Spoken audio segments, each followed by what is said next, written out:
Sometimes the hardest truth is the one we feel but never speak. You know that person who shows up in your mind at 2 a.m. for no reason? The one whose message changes your whole mood. The one you pretend you don't care about, even though your heart tells a different story. What if I told you? They feel it too. What if the signs you've been ignoring, the silence, the tension, the way your eyes meet and then quickly look away, are actually the truth you're both too scared to admit? Today I'm going to expose the hidden psychological signs that reveal when two people care deeply, but stay quiet. Signs that will make you mink every moment, every conversation, and every subtle touch.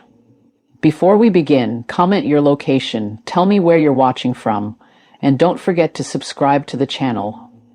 When two people secretly have feelings for each other, the truth is rarely revealed through grand gestures or dramatic confessions. It shows up in small, almost invisible patterns. Patterns most people overlook because they expect love to be loud, obvious, or unmistakable.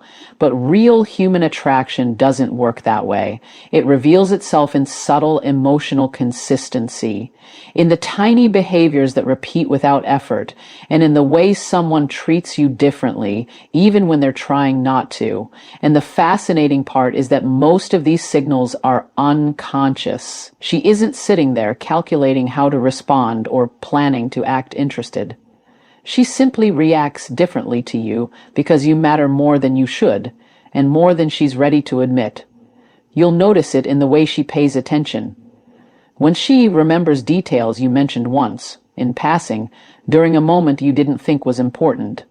Your preferences, your fears, your goals, the random story you told her weeks ago. This isn't accidental. Psychology calls this emotional tagging. We unconsciously tag certain people as emotionally significant, and once we do, our brain stores their information with greater sensitivity.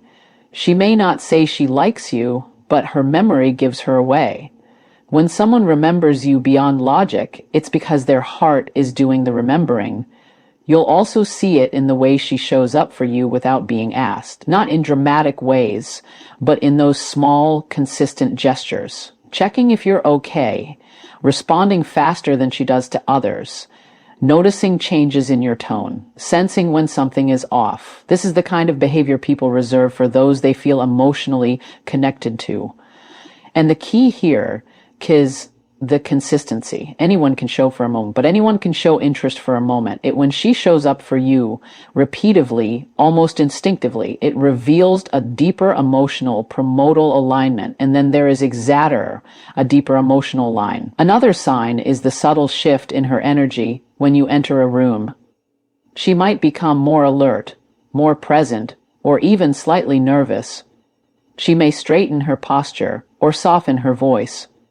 People don't do this deliberately. It's an unconscious response triggered by emotional significance.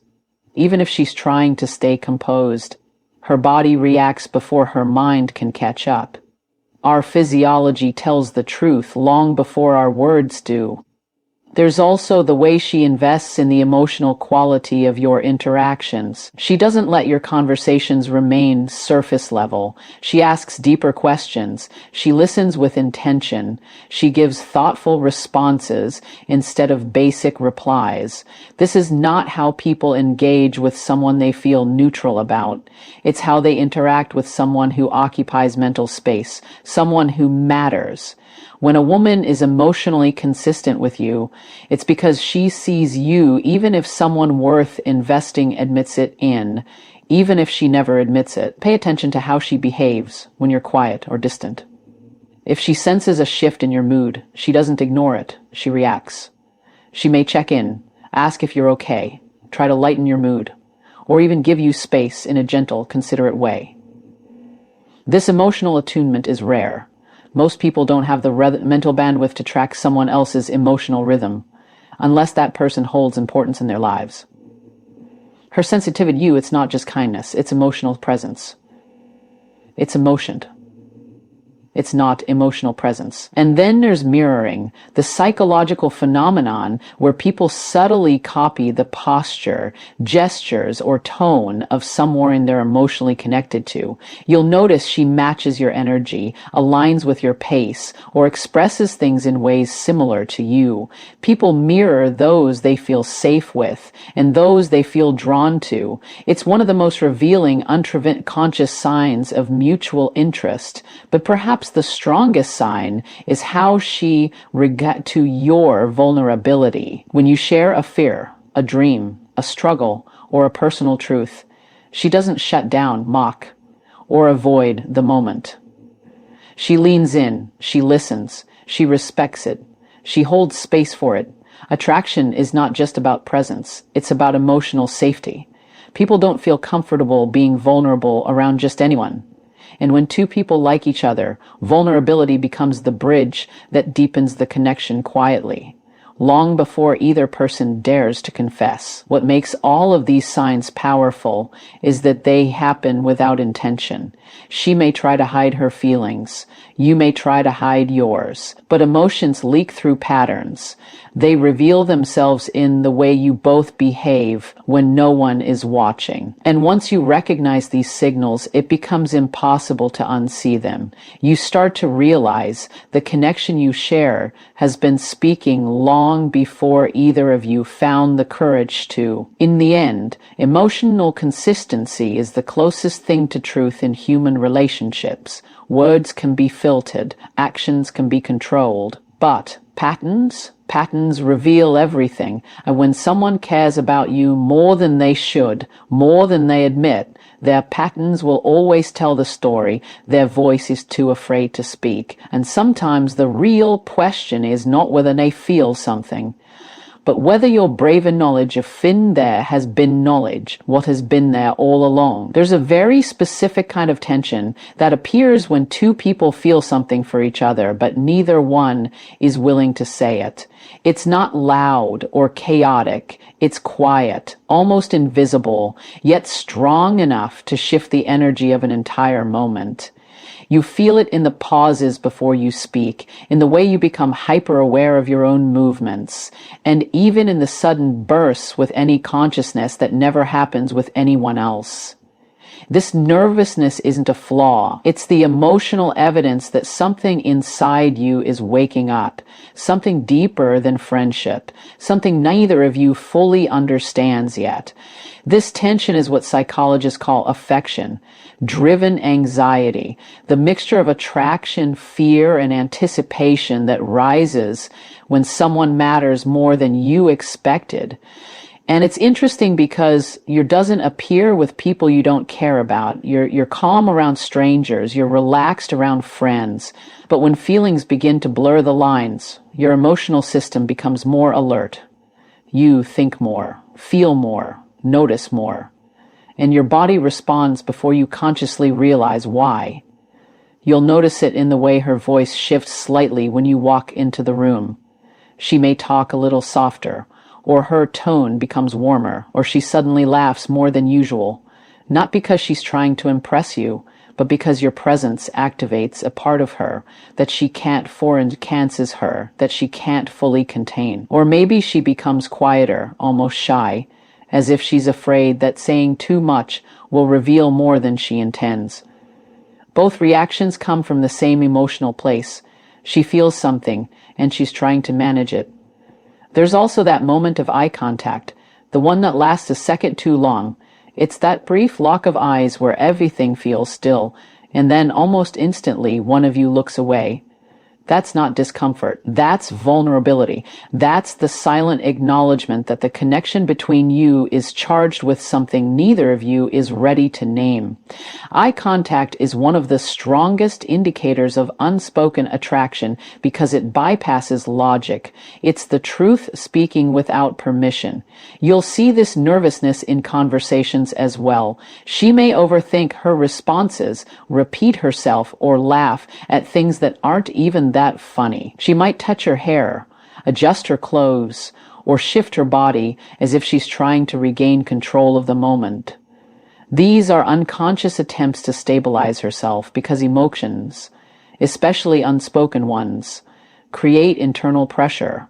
And the more she tries to stay composed, the more her nervousness reveals the truth she's attempting to hide. But this tension doesn't only belong to her. If you're being honest with yourself, you feel it too. Your heartbeat gets louder. Your mind becomes more active. You become more aware of what you're saying and how you're saying it. This is the dual tension of mutual attraction. Both of you trying to appear unaffected, while both of you are dopely affected. It's a psychological dance where neither partner wants to step forward, but neither wants to step away either. What makes this kind of nervousness so powerful is that it isn't fear of revelation. You're not afraid she won't like you. She won't likeful. Is it not afraid she won't like you? You're afraid you'll expose your feelings and change the dynamic before you're ready. She feels the same. That's why conversations become a balancing act. Careful, thoughtful, and full of emotional electricity. And then there's silence. Not the uncomfortable silence that happens when people run out of things to say. This is different. This is the silence where you both feel everything at once. A silence charged with possibilities, questions, and unspoken truths. It's the silence that makes you wonder for a brief moment if she's thinking the same thing you are. Because deep down, you sense that she is. This subtle nervousness is not something to fear or avoid. It's one of the clearest signs that something meaningful is unfolding between you. Something neither of you wants to ruin by rushing, but neither of you wants to lose by waiting too long. Makes the emotional spark that makes two people aware of each other on a deeper level, a quiet signal that says, I feel something real. And I hope you feel it too. And sometimes the only question that remains is whether you will continue dancing around the truth or finally allow yourself to step into it. There's a unique kind of connection that forms between two people who care deeply for each other but never define what they are. It exists in that gray space between emotional involvement is always in romance. Yet the label is all misstated. The label that likely rain label is always a vorwood. And what makes this space so powerful is that it doesn't need titles to feel real. You both show up for each other in ways that go far beyond casual friendship. And the emotional availability you share becomes the silent proof of feelings that neither of you is ready to admit. You'll notice it in how easily the conversations stretch into deep personal territory. She doesn't just ask how your day was.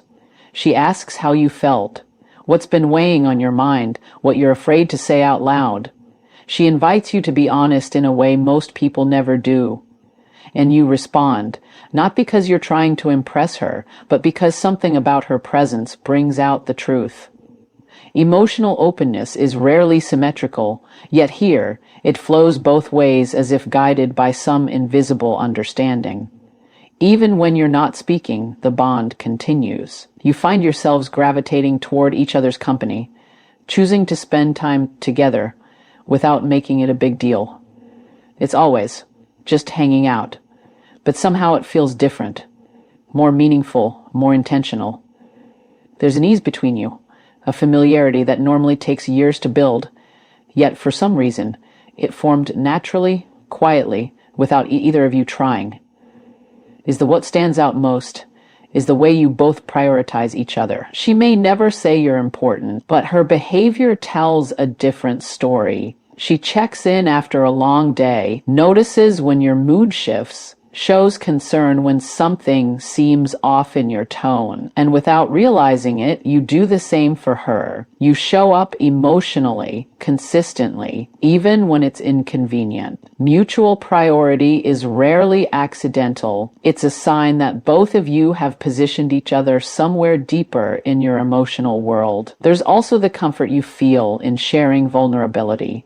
You open up about past hurts, personal insecurities, old wounds you rarely talk about. She listens without judgment, without rushing you, without trying to fix everything. She gives you a kind of emotional safety you don't often receive. And when she shares her own fears, her own insecurities, she trusts that you won't weaponize them or disappear. This exchange of vulnerability creates a bond that friendships don't usually hold. Friendships don't usually hold. It's the foundation of emotional intimacy. One of the clearest indicators that feelings are blooming beneath the surface. What makes this dynamic so psychologically fascinating is that it mirrors the emotional behavior of a couple. Even though neither of you calls it a relationship, you act like more than friends, but you speak like you're less. It's a contradiction that reveals everything. You both enjoy the closeness, the attention, the emotional bond, but you're afraid that naming it would change it, complicate it, maybe even break it. So you keep the connection alive without defining it. You avoid conversations that feel too direct. You steer away from lines that would force either of you to confront the truth. And ironically, the more you avoid defining the relationship, the more you emotionally entangled you become. The more you try to maintain distance, the closer you end up. What's happening beneath the surface is something psychologists call mutual emotional dependency. You rely on each other for comfort, companionship, reassurance, and understanding. Not because you're weak, but because the connection feels natural, even necessary. And while neither of you admits it, both of you feel it. This is more than friendship, but not quite a relationship. It lives in between, and that in between is where the most powerful bonds are born.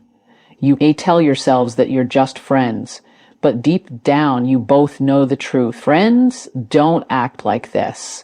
Friends don't reach for each other's hearts so effortlessly. Friends don't become each other's safe place. When someone becomes your emotional home, even without a title, it's because your feelings have already formed a foundation, whether you say it out loud or not. And sometimes the only real question is whether you'll continue pretending it's nothing, or finally admit it's been something all along.